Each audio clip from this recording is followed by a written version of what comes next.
Bapak Ibu tuan dan dirahmati Allah, selesai bahagian yang pertama daripada pengenalan tugas dan bagaimana masuknya Islam Ustaz Haji Ayub kita.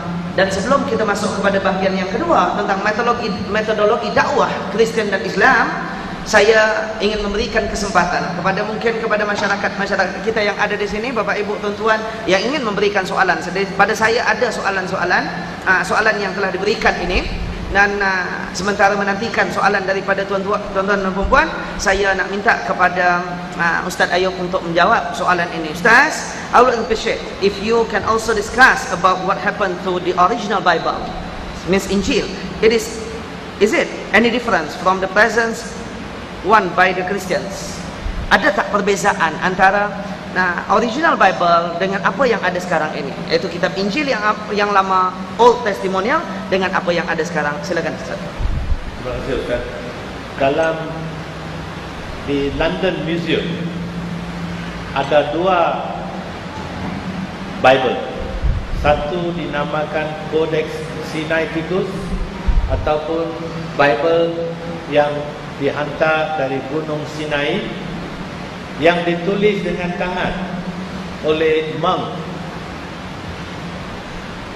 biara di Gunung Sinai dari St. Catherine's Monastery, dan lepas itu dihantar ke London Museum. Ada lagi satu Bible dari Russia, Alexandria, yang dinamakan Codex Alexandrinus, yang juga ada sekarang di London Museum. Dan lagi satu Bible di Vatican City yang dinamakan Codex Vaticanus. Tiga-tiga Bible bukan asli, sebab Bible asli tidak ada, sudah hilang. Mereka tidak tahu mana pergi, sebab dulu mereka tidak pakai macam buku-buku sekarang. Dia tulis atas kulit, atas tulang-tulang, atas kayu-kayu, dan hilang. Selepas 100 tahun Nabi Isa diangkat ke langit, baru New Testament ditulis, bukan oleh Matthew, Mark, John, Luke, tetapi dari kawan-kawan Matthew, Mark, John, Luke. Sebab itu kalau bawa Bible ataupun Gospel of Matthew dengan Gospel of Luke, cari nama bapa angkat Nabi Isa alaihissalam, memang bapa angkat dia tulis Joseph, tapi keturunan jauh beza. Seorang yang tidak ada bapa, mereka beri keturunan dan semua tidak sama. Satu nama pun tidak sama. Kalau banding New Testament Gospel of Matthew dengan Lukas, ini cara mereka. Mereka sendiri tidak ada bukti. Mereka tulis dari apa yang mereka pernah dengar dari nenek moyang, apa yang mereka ingat, mereka tulis. Sebab itu kadang-kadang dia kata Jesus buat mukjizat, beri makanan free untuk 5,000 orang, tapi orang lain yang tulis kata 500 orang. Sebab tidak ada sejarah, tidak ada bukti. Untuk Bible asli tidak ada. Yang mereka ada adalah Codex Vaticanus di Vatican City, Codex Alexandrinus, dan Codex Sinaiticus. Ini pun tidak sama. Orang Protestan, mereka tidak anggap 7 buku dari Old Testament sebagai yang sah. So mereka ada 66 buku, sedangkan orang Kristian, mazhab Kristen Katolik ada 73 buku. Sebab itu kalau saya bincang dengan orang-orang Kristian tentang Bible, saya tanya dia Bible version apa. Kalau dia kata RSV, Revised Standard Version, saya tahu ini 66 buku. Saya pun di rumah ada macam-macam Bible, saya pergi bawa yang Protestant Bible. Kalau dia kata dia mazhab Kristen Katolik, saya bawa yang Bible yang ada 73 buku. Baru kita boleh bincang. Sebab walaupun mereka ada Bible tidak asli, tapi Allah Subhanahu Wa Taala mau tunjuk mereka tentang ada seorang Nabi yang akan datang selepas Nabi Isa alaihissalam. Cuma dia tidak buka, dia tidak tahu. Yang dia tahu New Testament. banyak cerita-cerita dalam Old Testament, ada yang betul, ada yang tidak betul. Dalam Book of Deuteronomy, Nabi Musa alaihissalam dikatakan menulis 5 buah buku: Genesis, Exodus, Leviticus, Numbers, Deuteronomy. Dalam bab 18 ayat 18, Jibril beritahu Nabi Musa alaihissalam, saya diberi arahan akan hantar lagi seorang ke dunia ini untuk ajar mereka ke jalan yang lurus. Beliau itu macam exactly like you, hampir sama macam you. Orang Kristian tahu itu. Book of Deuteronomy bab 18 ayat 18. Kalau tanya mana-mana padri Kristian, dia kata tahu. Inilah, dia kata Nabi Isa akan datang. Sebab nama tidak disebut, dia kata inilah tentang Nabi Isa alaihissalam. Sekarang saya tanya orang-orang Kristian, Nabi Musa alaihissalam ada bapa dan ibu kan tidak? Dia kata ada. Nabi Isa alaihissalam, mereka mengaku sendiri tidak ada bapa. Tapi Jibril kata exactly like you. Macam ada satu Nabi yang akan datang macam you. Ada bapa, ada ibu. Nabi Musa alaihissalam naik ke gunung Sinai, bawa undang-undang baru, Mosaic Law. Apabila sahabat-sahabat Nabi Isa alaihissalam ditanya, adakah bawa undang-undang baru? Nabi Isa alaihissalam kata, saya tidak bawa undang-undang baru. Apa yang diajar oleh Nabi Musa alaihissalam, itulah yang saya pun ikut, kata Nabi Isa alaihissalam kepada sahabat-sahabat. Itu ada dalam Bible, New Testament. Yang bawa undang-undang baru selepas Nabi Musa alaihissalam adalah Nabi Muhammad sallallahu alaihi wasallam. Lanjutkan, saya tanya, apabila Nabi Musa alaihissalam umur lebih kurang 25 tahun, 30 tahun, pernah kahwin ke tidak? Ada anak ke tidak? Mereka kata ada. Pernah kahwin, ada anak-anak. Nabi Musa alaihissalam tanya lagi, Nabi Isa alaihissalam ada kahwin ke tidak? Kita tidak perlu jawab. Hampir berjuta-juta rahib-rahib, sisters pakai engagement ring. Tanya mereka, kenapa pakai engagement ring sedangkan sudah sumpah seumur hidup tidak mau kahwin? Dia kata, masuk surga mau kahwin Jesus.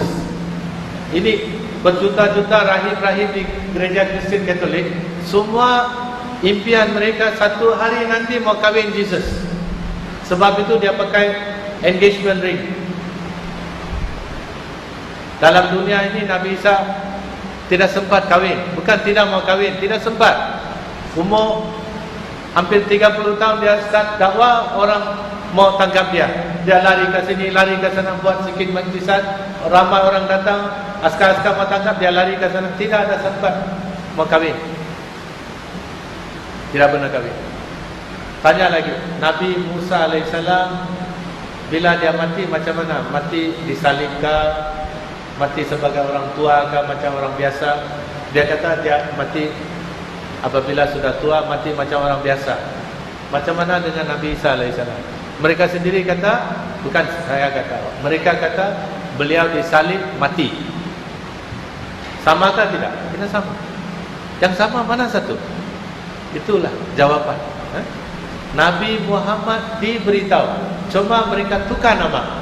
Ada lagi satu, Song of Solomon, bab 16 ayat nombor 5. Dalam bahasa asli, dulu-dulu Old Testament tidak pakai bahasa Inggris, dia pakai bahasa Hebrew. Dalam bahasa Hebrew, the Muhammadim will come. Muhammadim, din itu nama respect. The respected Muhammad will come. Tapi itu mereka mau hapus. Sekarang dalam translation dia tulis, seorang yang datang yang tidak pernah bohong, cerita, lucah, semua tidak keluar dari mulutnya, itu yang datang. Dia describe Al-Amin, tapi tidak berani tukar komplit, tapi setengah dia masuk. Apabila Nabi Isa mau naik atas langit, beliau juga beritahu sahabat-sahabat, jangan nangis, jangan sedih, saya mesti naik ke atas langit. Kalau tidak, the Comforter will not come. The Spirit, Holy Spirit will not come. Orang yang lebih baik dari saya, hingga saya tidak berani pegang kasut beliau, itu akan datang. Dia kata, kalau tanya orang Kristian, dia kata satu burung datang. Saya tidak pernah tengok burung pakai kasut, tidak pernah. Ini Jesus beritahu, the Comforter will come, seorang yang akan ajar jalan yang lurus. Sebab saya sudah ajar tapi you orang confused. Dia akan datang. Kalau saya tidak naik atas langit, dia tidak akan datang. Tanya orang Kristen, dia kata Holy Spirit. Tapi Holy Spirit sudah datang sebelum Jesus naik atas langit. Apabila dia masuk ke sungai Jordan, Nabi Yahya baptiskan, Holy Spirit datang. Dalam buku dia, dalam New Testament diberitahu Holy Spirit sudah datang. Apa dia kata lagi sekali? Kalau dia tidak datang, Holy Spirit tidak datang. Dia sudah confused. Inilah cara mereka untuk confusekan. Bukan dia mau confuse, dia sendiri sudah confused.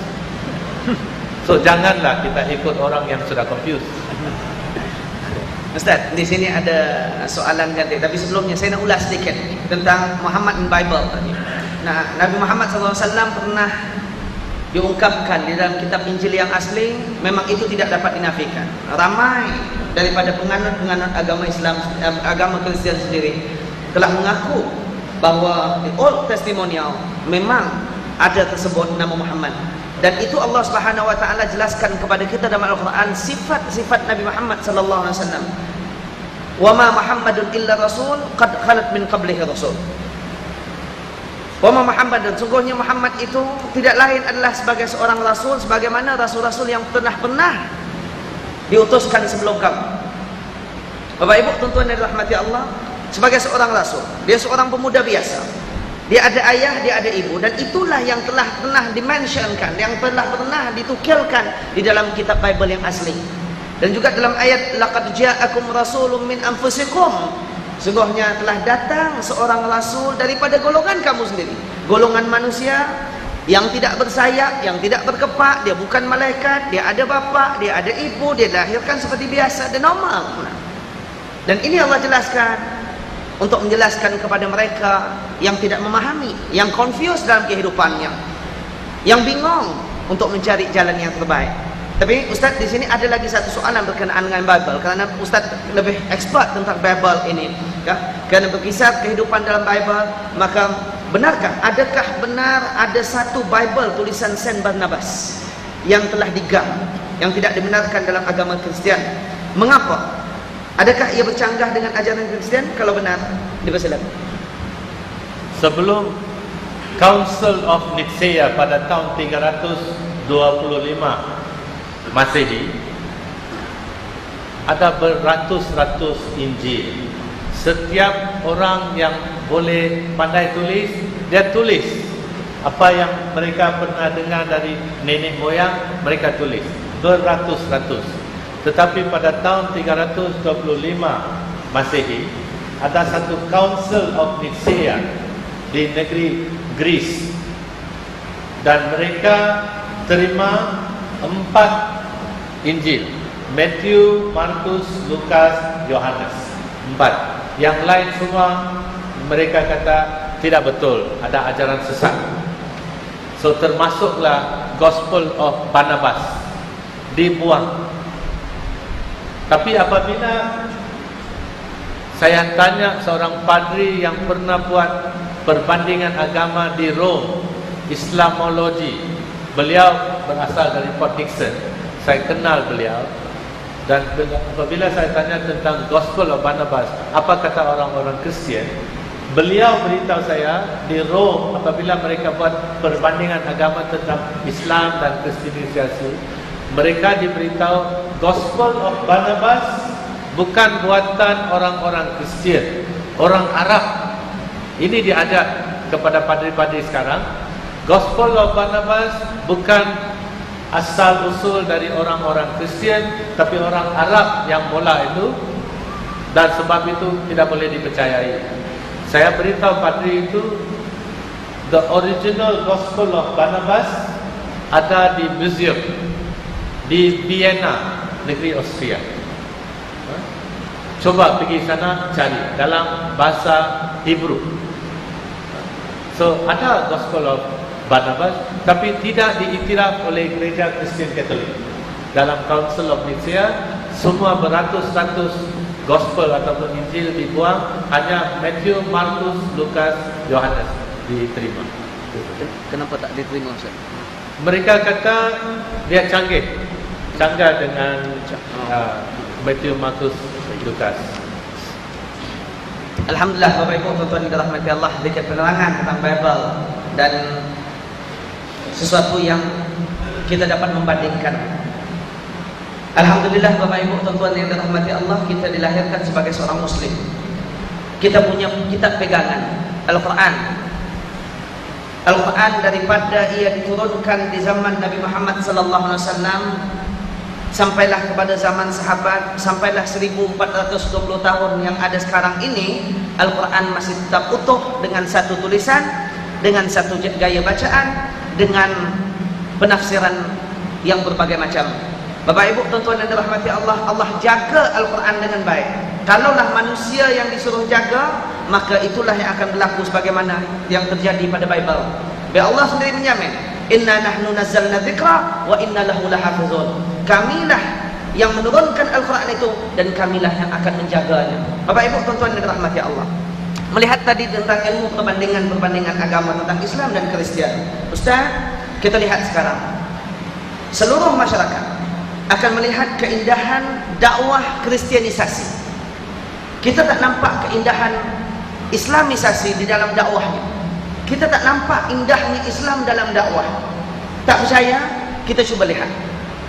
Kita menelusuri jalan-jalan ke gereja di Singapura lah. Sudah tidak usah keluar daripada Singapura.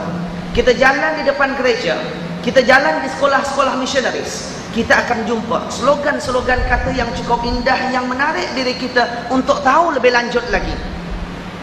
God love you. Dan macam-macam lagi. Love Jesus. Ungkapan yang cuma 2-3 rangka memandangkan betapa cinta kasih Kristian itu, Jesus itu, Lot itu tadi kepada masyarakat yang sanggup mengorbankan dirinya untuk umatnya. Tapi kita tak jumpa itu dekat masjid. Kita tak jumpa itu di madrasah. Kita jangan cari, jangan mimpilah. Kalau kita jumpa pun, Bapak Ibu, masjid selalunya di tepi, di penghujung dekat dengan traffic light. Ini sistem Islamisasi yang kita nak kena belajar. Kalau kita nak tahu masjid, masjid selalunya dekat dengan tikungan, tempat untuk belok kalau naik kereta, atau dekat dengan traffic light. Cara dakwah masjid, cara dakwah madrasah bagaimana? Kalau buat slogan katuk panjang, bayangkan Bapak Ibu, saya nak bawa ini, tok saya lajulah 40 km sejam. Depannya traffic light lah. Masjid An-Nur buat panjang. Nasihat-nasihat untuk masyarakat Islam. Saya pun sambil nak drive tu sambil baca, berdebam melangkah ke depan. Habis. Suai betul aku baca tadi. Bapak Ibu, tuan-tuan yang dirahmati Allah, hilang keindahan dalam konsep dakwah masyarakat Islam. Kita tak terlintas langsung. Itu kita baru lihat bagaimana dengan ungkapan kata-kata. Belum dari bentuk fizikal saja. Kita jalanlah di Hougang, dia akan jumpa. Kita akan jumpa tobacco, kita akan jumpa church yang berderet, kemudian kita akan jumpa, minta maaf orang Hougang ya, nah, kita akan jumpa hidup segan mati tak mau, orang Hougang ada di sini, nah, minta maaf, Masjid An-Naim. Bapak Ibu, tuan-tuan yang dirahmati Allah, bila kita jalan, Ustaz, mungkin Ustaz tak pernah jalan situ. Kalau saya jalan, saya akan jadikan itu sebagai satu studi perbandingan bentuk fizikal tempat ibadah. Tengok topekong, Masya Allah indahnya, dengan lampu yang bergemerlapan. Kita yang non daripada agama mereka, kita yang Muslim ini tertarik. Macam mana agaknya dalam dia? Alright, tapi saya tahu, saya seorang Islam, forget it about that. Itu kulitnya saja. Saya ke depan lagi jalan, Masya Allah, tersegam indah dengan bentuk romnya dan lain sebagainya. Church, dengan church yang maintenance servisnya yang cukup hebat. Bila saya tengok dengan reka bentuknya, dengan keindahannya, dengan kebersihannya, dengan tata riasnya, dengan pepohonannya, sejuk mata memandang, terpikat hati untuk masuk ke dalamnya. Tapi bila di penghujung traffic light, saya tersangkut dengan Masjid An-Naim. Ya Allah, dengan canvas-canvas macam pasar malam, dengan pokok-pokok yang hutan lebih cantik zoo. Minta maaf kalau ada jawatan kuasa masjid dekat sini, yang videonya pun akan sampai juga nanti di masjid itu. Bapak Ibu, tuan-tuan yang dirahmati Allah, kita cukup prihatin. Aku nak masuk, aku orang Islam, segan, malu. Ini belum cakap masuk toilet dia lagi tahu. Nah, Bapak Ibu, tuan-tuan yang dirahmati Allah, ini penyakit kita. Apabila kita lihat di sini, inilah yang kita nampak Ustaz ya, keindahan dakwah Kristian yang hilang, yang tercabut daripada penganut agama Islam. Sebenarnya Islam itu indah, tapi kita tak jumpa orang-orang Islam, pentadbir rumah ibadah dalam Islam yang melaksanakan tugas dengan sebaik-baiknya. Maintenance as a Muslim, itu kita tak jumpa. Bapak Ibu, tuan-tuan yang dirahmati Allah, sehingga kita lihat dari segi keindahan slogan Kristian sebagai penyelamat. Betul? Kalau kita cakap saja, kalau ada sesuatu, baik itu masyarakat Kristian ataupun non-Kristian, Muslim ke siapa pun, kita minta bantuan dengan organisasi Kristian, mereka cepat membantu. Mereka seolah-olah jadi agama penyelamat. Di sinilah di manakah sebenarnya kekurangan yang ada daripada diri kita sebagai seorang Muslim. Kerana Islam semakin jauh, Kristian semakin mendekat di hati sanubari masyarakat. Mungkin Ustaz dapat memberikan sedikit nasihat ataupun gambaran bagaimana ini boleh berlaku. Apakah missionaries, apakah matlamat sebenarnya yang ada pada diri Kristian itu tadi? Silakan Ustaz. Terima kasih Ustaz. Saya balik ke cara metodologi dakwah yang dibuat oleh orang-orang Kristian. Mereka belajar tentang metodologi dakwah. Yang saya tahu, ustaz-ustaz yang saya kenal dekat Kuching, Sarawak, asal boleh baca Al-Quran dalam bahasa Arab, dia buat dakwah. Tidak belajar metodologi dakwah. Dalam agama Kristian Katolik, wajib mereka belajar metodologi dakwah. Macam mana nak sampaikan mesej ke orang-orang yang tidak tahu apa itu agama Kristian. Contoh, saya bawa contoh. Sebelum mereka pergi ke Kepulauan Borneo di London, Mill Hill Missionary Institute, padri-padri akan belajar tentang cara hidup orang-orang Iban di Sarawak. Apa mereka suka makan, apa yang mereka suka minum, itu dibelajar di London. Cara hidup mereka, apa yang kekurangan di Pulau Borneo, di kawasan pendalaman, itu yang mereka belajar. Apabila mereka masuk ke Borneo, dia tidak buat gereja dulu. Kalau tempat itu tidak ada sekolah, dia buka sekolah, primary school. Kalau tempat itu tidak ada klinik, tidak ada hospital, dia bawa pakar-pakar medical dari London yang bukan saja padri tapi juga pakar dalam medical, bukan bomo. Dan apabila mereka datang sana, mereka beri rawatan percuma. Itulah yang saya pun ikut pada tahun 81 hingga sekarang, dapat juga bawa ramai orang-orang Iban, orang Bidayu, orang Ulu di kawasan pedalaman. Sebab metodologi mesti mau ditukar. Jangan buka terus masjid suruh sembahyang 5 waktu saja. Masjid bukan saja untuk sembahyang, amal ibadat. Alhamdulillah saya juga nampak 2-3 masjid yang saya pernah pergi, dia buat amal-amal. Bukan saja untuk sembahyang, dia buat kelas tuition untuk anak-anak, dia buat kursus-kursus. Pakai masjid, jangan jadi tempat untuk ibadah saja, untuk sembahyang saja. Yang lain-lain pun boleh buat yang ibadah. Ini metodologi mesti mau dibelajar. Dan kalau tidak belajar, inilah yang jadi orang tidak suka datang, sebab kalau pergi sana duduk sembahyang saja. Kalau boleh bawa anak-anak macam orang-orang Kristian, dia bawa anak-anak pergi ziarah orang-orang tua, supaya dia tahu macam mana susah orang-orang tua hidup di rumah orang-orang tua, supaya anak-anak lain kali sudah besar jangan halau ibu dan bapa ke rumah orang-orang tua. Mereka ajak, bawa mereka. Apabila mereka mau ziarah anak-anak yatim, dia bawa family trip. Kalau boleh, kita juga boleh buat macam itu, supaya anak-anak kita boleh nampak keindahan Islam. Sebab Islam suruh kita buat macam itu, ziarah orang-orang sakit. Di Kuching, Sarawak, saya fikir 2-3 orang Islam saja yang buat ziarah kepada orang-orang sakit di hospital. Yang lain semua orang-orang Kristian. Sedangkan Nabi sendiri ada dengan contoh sendiri ziarah orang-orang sakit. Inilah metodologi kita mesti mau ikut sunnah Nabi. Kita tidak perlu belajar dari orang-orang Kristian. Kita ada cukup banyak contoh dari Nabi sendiri dan sahabat-sahabat. Cuma kita tidak buat, asal orang barat kata Islam equals terrorism, ya. Jangan macam itu. Coba beli keset-keset yang ada di luar, boleh sebarkan. Terorisme bukan asal dari orang-orang Islam. Ada orang kata Islam datang dengan pedang. Saya mau tanya orang-orang Kristian, bila askar-askar dari Arab Saudi datang ke Indonesia, hingga 90% orang-orang Indonesia sudah masuk Islam. Adakah? Kalau mereka kata dengan pedang, dengan paksaan, orang-orang Mesir disuruh masuk Islam, kenapa masih ada 14 juta Koptik Kristian di Mesir? Ini kita mau tanya. Tidak pernah kita bawa pedang dan paksa orang masuk Islam. Quran sendiri kata tidak ada paksaan dalam Islam. Dia pergi dengan contoh yang baik.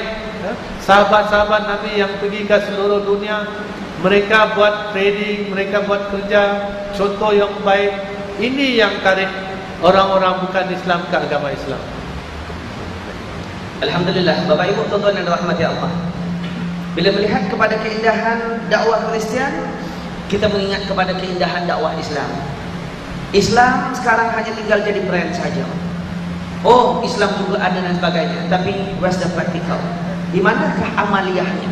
Di manakah pelaksanaan sebagai seorang Muslim? Justru itu awal-awal tadi saya menyatakan bahawa dialog ini adalah tentang indahnya kristianisasi dan kelemahan Muslim, bukan kelemahan Islam. Jadi yang buat Islam itu lemah adalah penganutnya sendiri. Sedangkan masyarakat Kristian, penganut-penganut agama Kristian, mereka benar-benar belajar tentang metodologi. Saya tertarik tadi apa yang dikatakan. Apa yang berlaku di Iban, apa yang berlaku di Sarawak, ini orang Sakai, orang Dayak ini, apa yang berlaku di tengah-tengah hutan itu, yang tidak berkembang dengan tamadun Dayak mereka dan sebagainya. Di London mereka buat persiapan belajar untuk menyebarkan bagaimana nak menyebarkan dakwah kristianisasi itu sampai ke tengah pelosok Iban itu tadi. Bapak Ibu tuan-tuan yang dirahmati Allah, kita belum pernah pergi jauh begitu. Saya belum pasti lagi sama ada jawatan kuasa pentadbir Masjid An-Nur ini ada satu tim di mana yang menelusuri belajar bagaimana qaryah-qaryahnya sampai ke 30 qaryah, ada tak masalah-masalah di qaryah-qaryah itu? Tak ada. Kalaupun ada, sudah lepaskan saja qaryah itu. Bapak Ibu tuan-tuan yang dirahmati Allah, kalau ada family yang bermasalah, sudahlah, ini penyakit bagi masjid. Bapak Ibu tuan-tuan yang dirahmati Allah, kita tidak ada metodologi.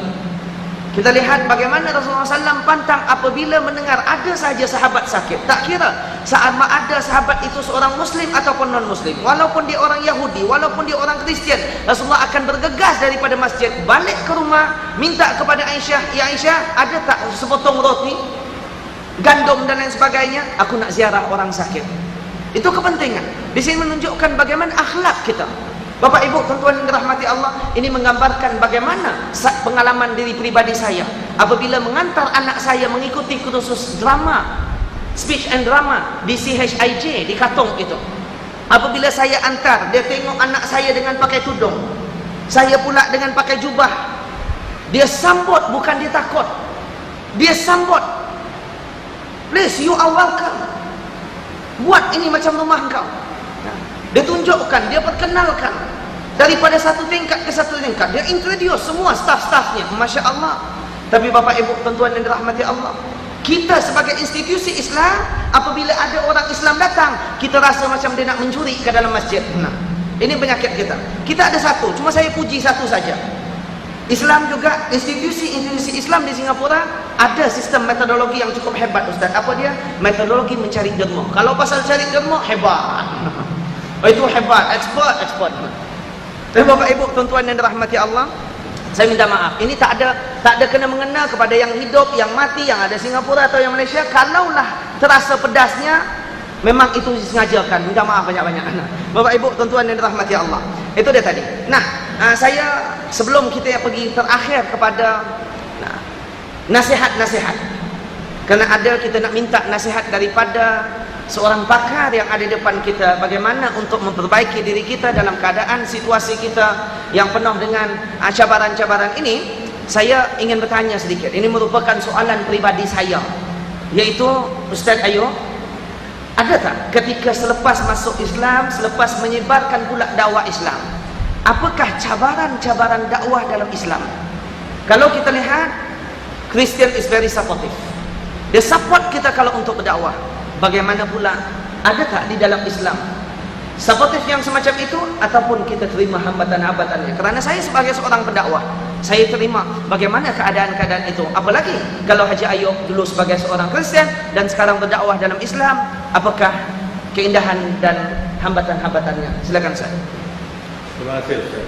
Apabila saya diundang beri ceramah luar dari Kuching tapi di negeri Sarawak, dulu sebagai padri seluruh dunia, apabila saya pergi beri ceramah, tidak pernah orang tanya mana ijazah, ada permitkah, siapa beri izin, tidak pernah. Tapi semenjak saya masuk Islam dan saya diberi jemputan pergi ceramah, banyak ahli jawatan besar masjid tanya, ini siapa? Ustaz kan? Bukan Ustaz. Apa kena dia mau ajar kita? Kita ini lebih tahu tentang Islam, ini baru masuk Islam. Saya sudah 25 tahun masuk Islam, mereka masih panggil saya mualaf. Apa itu mualaf? Saudara baru. Sudah 25 tahun saya masih baru. Muda selalu. Ya. So, inilah apabila saya pergi ke mana-mana tempat mau beri ceramah, dia kata ada surat kan tidak? Nasib baik jiran saya mufti negeri Sarawak. Saya pun pakai handphone, telefon mufti. Datuk, saya sekarang di Miri, pengurusi masjid minta surat izin. Macam mana? Datuk mufti kata mana-mana asal di negeri Sarawak saya boleh ceramah, tapi ini pengurusi kata tidak boleh. Datuk mufti beritahu saya biar saya cakap dengan mufti. Dia marah pengurusi. Baru saya diberi peluang. Tapi saya tidak mau macam itu. Sebab dia sakit hati pengurusi. Kenapa kalau orang mau beri ceramah mesti ada surat, mesti mau ada ini, mau ada ini? Ada baru-baru ini saya dijemput ke Sungai Petani. Apabila saya pergi sana, ada orang beritahu saya sama kelas dengan Anwar Ibrahim. Bukan saudara saya, sama kelas saja. Special branch sudah tunggu di luar. Di tape, apa-apa yang saya kata di tape recording. Selepas itu saya dipanggil 2 jam. Kenapa you sebut nama Anwar Ibrahim? Tidak boleh kan? Tidak boleh. Dia waktu itu masih dalam penjara. Inilah cara saya mau beritahu orang, saya asal sama, sekolah sama, dan saya diberi gelaran Pope oleh Anwar Ibrahim dengan Perdana Menteri sekarang. Mereka panggil saya Pope, bukan saya Pope. Saya hari-hari pergi ke gereja. Oleh kerana saya pergi ke gereja, setiap hari pergi ke sekolah lambat. So mereka anggap saya sebagai lebih dari Kristian-Kristian lain. So beri saya nama gelaran. Itu saja. So inilah, kalau kita buat dakwah, halangan datang bukan dari orang-orang non-Muslim. Muslim yang buat macam-macam halangan. Kalau orang tabligh datang, oh tidak boleh masuk masjid. Ini orang semua ajaran sesat. Ada yang beritahu saya pergi kursus dari Kuala Lumpur ke Port Dickson. Taxi driver, bukan taxi driver Singapura. Singapura yang saya nampak semua orang hebat-hebat. Tapi di sana, taxi driver tanya saya, "You saudara baru kah?" Saya kata, "Ya." Sebab saya sudah dibiasakan saudara baru. Buat apa di Port Dickson? Ikuti kursus. Ini taxi driver orang Melayu, Islam lah. Dia kata, kalau ustaz-ustaz suruh you sembahyang 5 waktu, jangan ikut. Taxi driver ajar saya jangan sembahyang 5 waktu. Itu ajaran sesat. Saya pun terkejut. Ya kak? Mana satu sembahyang tidak sah? Dia kata maghrib. Maghrib itu nama tempat, maghribi kata dia. Saya bukan pakar dalam bahasa Arab. Subuh, Allah tidak suruh bangun awal-awal. Tidur. Macam saya pukul 7.30, 8 baru bangun, dia kata. Saya terkejut. Nasib baik saya tidak beritahu dia. Saya pensyarah di kursus. Saya kata saya mualaf, saudara baru. Inilah halangan datang dari orang-orang Islam. Sebab itu saya fikir, tuan-tuan, puan-puan sekalian, sebelum anak-anak, cucu-cucu kita tukar agama macam yang sekarang ramai remaja-remaja di Malaysia tukar agama dari agama Islam ke agama lain, sebab mereka nampak keindahan. Walaupun indahan Islam ada, mereka tidak pernah nampak. Kita mesti ajar anak-anak dari kecil-kecil lagi keindahan Islam, ajar mereka faham ajaran-ajaran dalam Al-Quran, bukan baca saja tanpa faham. Hadis-hadis dan contoh yang baik dari ibu bapa lebih penting dari kita cakap saja. Kalau bapa kata rokok jangan anak, tidak bagus, tapi petang-petang kasih anak duit beli rokok untuk bapa, tidak boleh. Minta maaf lah siapa-siapa yang rokok, tapi saya terus terang, kalau anak-anak tidak nampak contoh yang baik dari ibu dan bapa dan nenek dan apa-apa, macam mana mereka mau beritahu orang lain, Islam bagus? Jangan paksa. Dari kecil-kecil lagi kita sembahyang 5 waktu, dia pun ikut, otomatik. Kalau pergi masjid sama-sama, jangan selepas masjid kata ambil berkat pergi ambil 4D. Ada banyak dekat Kuching. Ambil berkat hari Jumaat, hari yang baik, beli nombor ekor. Saya harap di Singapura tidak ada macam itu. Sebab anak-anak tengok itu. Apabila dia nampak, dia fikir, oh ini pun cakap saja tidak serupa bikin. Macam ustaz saya lah. Depan saya dia kata tunduk, sebab surah Nur kata tunduk. Ayat 30, 31. Jangan tengok. Tapi ustaz sendiri astagfirullah. Bila dia tengok pusat-pusat Islam, bukan pusat Islam, pusat Islam.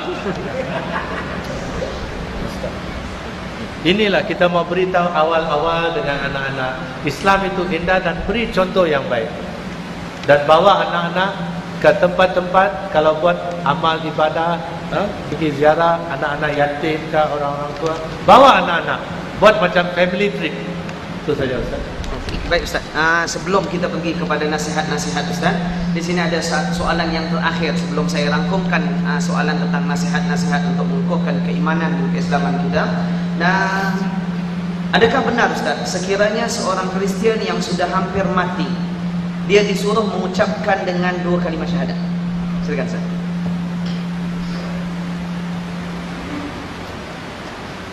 Orang Kristian percaya selepas dia lahir mesti dibaptiskan.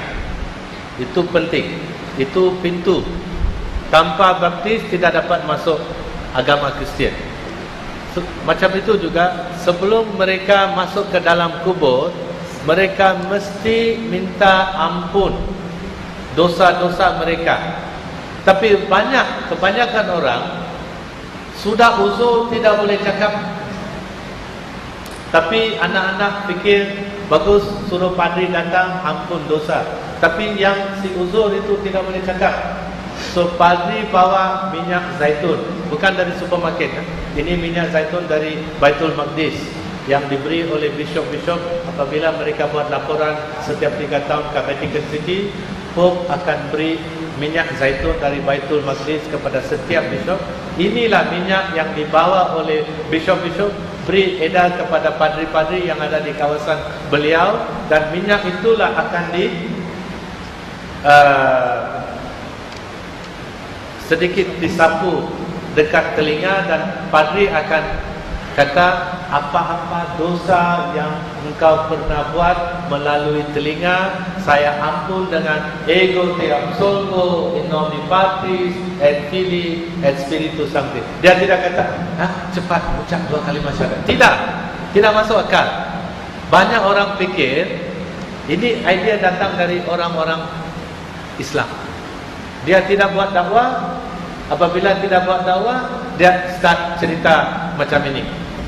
Kalau padri-padri tahu mesti mengucap 2 kalimat syahadat sebelum mati, dia akan awal-awal mengucap 2 kalimat syahadat. Bukan tunggu sudah uzur, takut mati dalam tidur. Macam mana?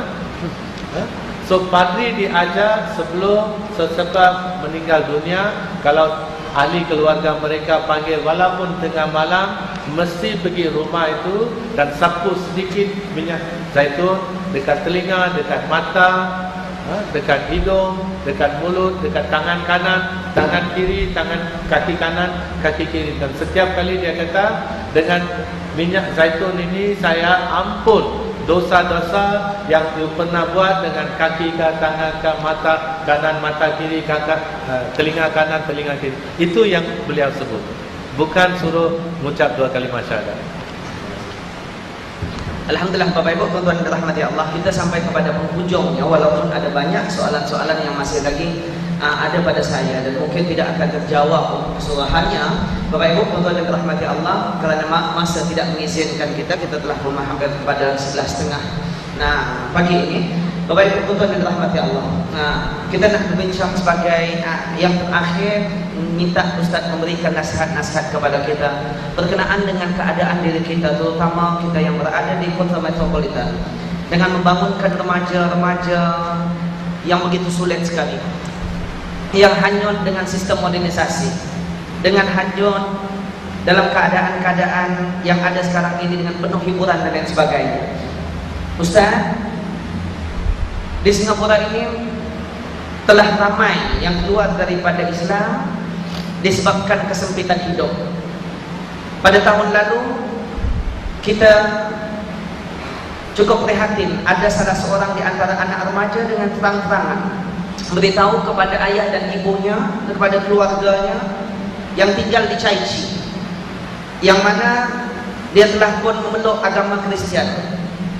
Kenapa? Kerana dia merasakan bahawa Islam ini sebagai penghambat. Seorang anak remaja perempuan, dia merasakan Islam merupakan agama yang menghambat segala-galanya. Islam terlalu banyak memberikan doktrin tentang halal, haram, itu tak boleh, ini yang boleh, ini jangan buat, itu boleh buat dan lain sebagainya.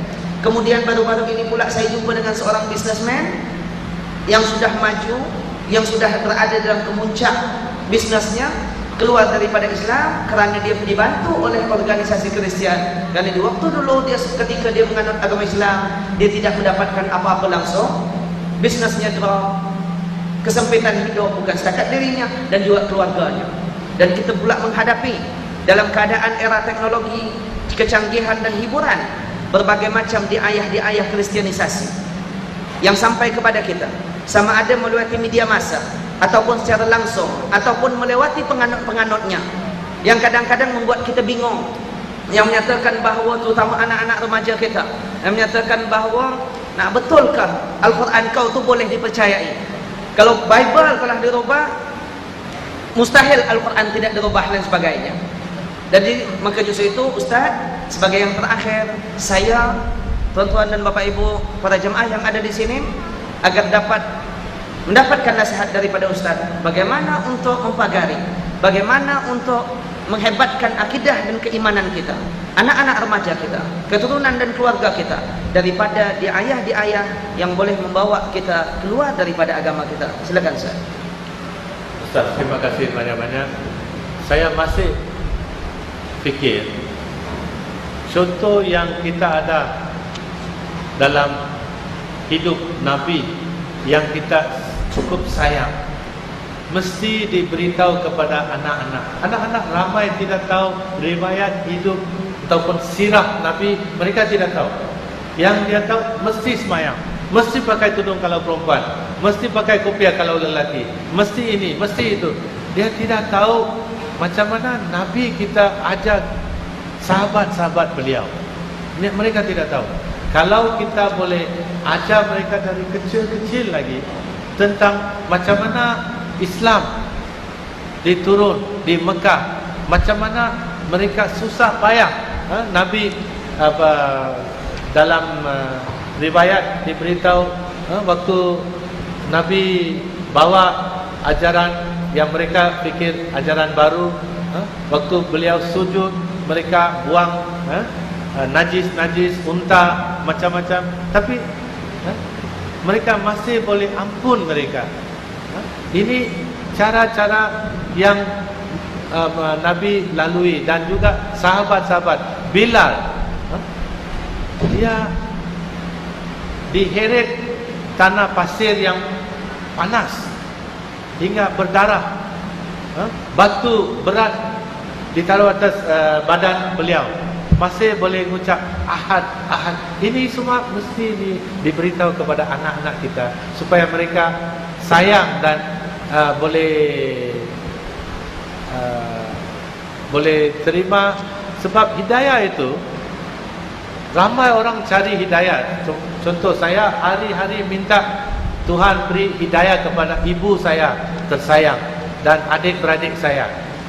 Saya terbaca Nabi Nuh minta Allah SWT beri hidayah kepada anak beliau. Allah tidak beri. Walaupun Nabi minta. Nabi Ibrahim AS minta hidayah supaya bapa beliau masuk Islam. Allah tidak beri. Banyak Nabi-Nabi termasuk Nabi Lut minta hidayah untuk isteri beliau. Allah tidak beri. Tapi kita orang-orang Islam di sini free of charge. Bapa Islam, mak Islam, automatic dapat hidayah. Yang saya juga tidak dapat dulu. Sebab itu kita mesti apa yang kita dapat dari ibu bapa oleh kerana mereka Islam, kita sudah ada, kita mau jaga hidayah yang diberi oleh Allah SWT. Dan kita akan ditanya, dengan Islam apa engkau pernah buat? Adakah jiran-jiran sebelah kanan kiri ataupun jiran-jiran di office, di sekolah, kita pernah cakap tentang Islam ke tidak?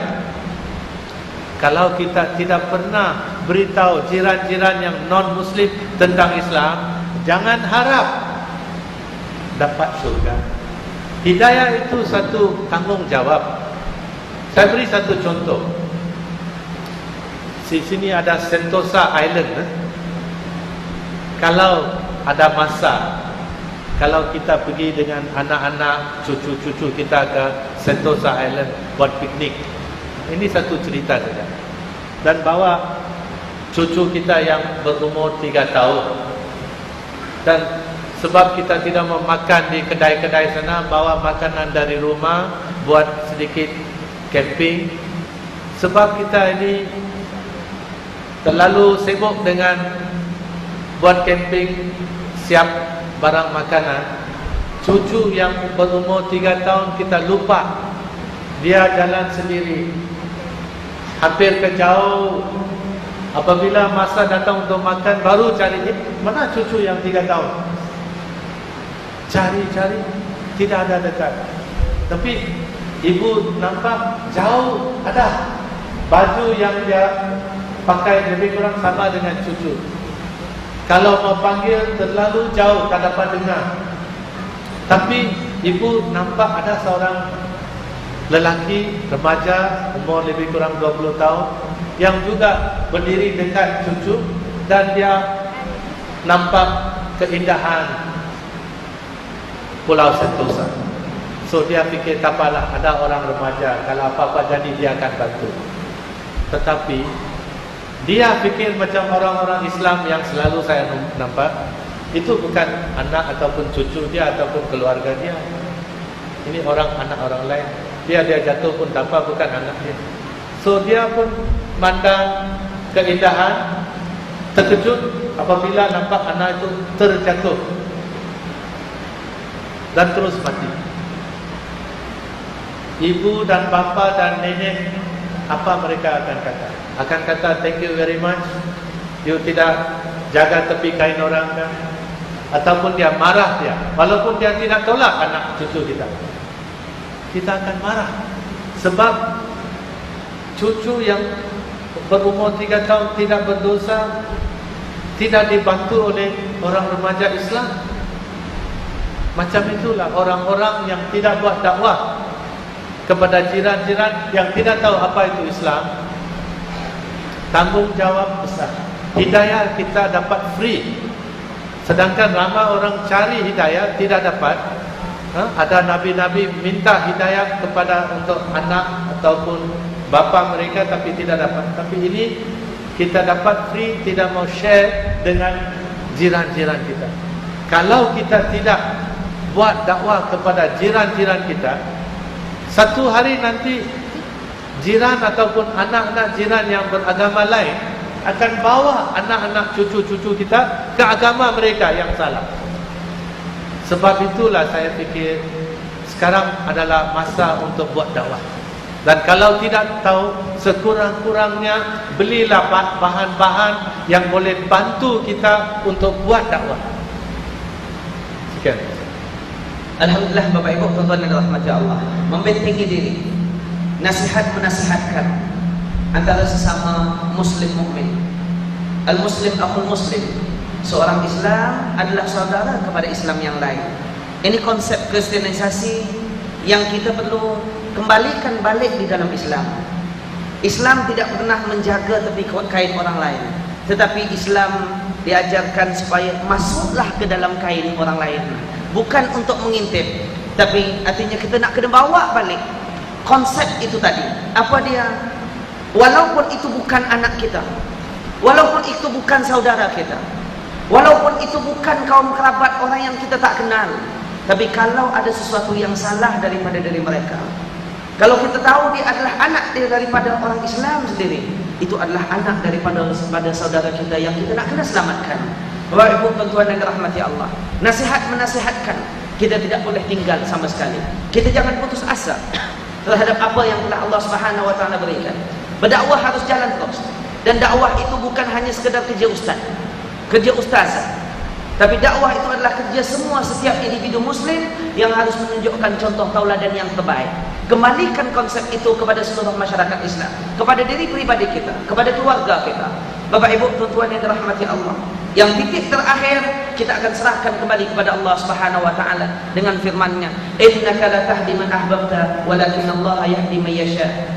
Sesungguhnya engkau tidak dapat memberikan hidayah kepada orang yang kau kasihi, orang yang kau cintai, orang yang kau senangi, tapi Allah Subhanahu wa taala, akulah kata Allah yang akan dapat memberikan hidayah kepada orang yang aku inginkan. Maka justru itu Bapak Ibu tuan-tuan yang dirahmati Allah, berdakwah jalan terus, maka kita harus ada sifat yang terbaik. Apabila kita keluar daripada masjid ini, selepas daripada dialog ini, kita tahu di manakah keindahan Kristen dan di manakah kelemahan seorang muslim. Ternyata Kristen telah mengambil sistem daripada Islam dan kemudian mereka mempraktikkan, tapi orang Islam sendiri melepaskan begitu. Kita boleh katakan, sebagaimana Ustaz bilang tadi, kita sudah dapat benda itu, tapi kita tak jaga baik-baik. Biasa kita belum ada mutiara, belum ada di genggaman kita, belum ada di tangan kita, kita akan malas untuk menjaganya. Kita rasa kita nakkan benda itu, tapi apabila sudah berada di tangan kita, dia berabuk, dia berdebu, dia berminyak, kita biarkan begitu saja. Yang penting dia sudah ada di genggaman kita. Akhirnya hilang mutiara itu tadi. Itulah iman dan Islam Bapak Ibu tuan-tuan yang dirahmati Allah. Mumpung dia sudah berada di pada diri kita, dia sudah ada dalam diri kita, kita telah mendapatkannya. Ini merupakan satu mutiara yang cukup indah, hadiah dari Allah Subhanahu wa taala. Gilaplah dia, jaga dia baik-baik. Semoga ia dapat membentengi diri kita, diri keluarga kita, diri anak-anak kita. Terima kasih kami ucapkan kepada Ustaz Haji Ayub Abdul Rahman yang telah dapat memberikan kongsi sama pada diri kita, bagi masyarakat kita semua, bagaimana untuk menanggulangi masyarakat kita daripada menjadi muslim yang lemah semakin lama semakin lemah, dan naik kuat menjadi seorang muslim yang hebat, seorang mukmin yang hebat, menjadi seorang muttaqin, seorang yang bertakwa kepada Allah Subhanahu wa taala insyaallah. Selamat datang sekali lagi Ustaz, dan terima kasih banyak-banyak kerana berfungsi sama kepada jamaah-jamaah Masjid Anwar pada pagi ini. Insyaallah kalau ada harapan, kalau ada kesempatan, kita akan berjumpa lagi. Dan saya mohon maaf kalau seandainya ada soalan-soalan yang diberikan tidak terjawab, dan ada kesempatan-kesempatan yang lain nanti insyaallah semoga kita dapat menjawabnya insyaallah. Bapak Ibu tuan-tuan yang dirahmati Allah, kalau ada kekurangan daripada diri saya, daripada Ustaz Ayyub Abdul Rahman, saya mewakili beliau untuk mohon ribuan kemaafan. Semoga bekas-bekas keimanan yang kita paparkan akan menyebar menjadi nur cahaya kepada seluruh alam ini insyaallah. Saya akhiri dengan usikum wa nasibi taqwa. Wassalamualaikum warahmatullahi wabarakatuh.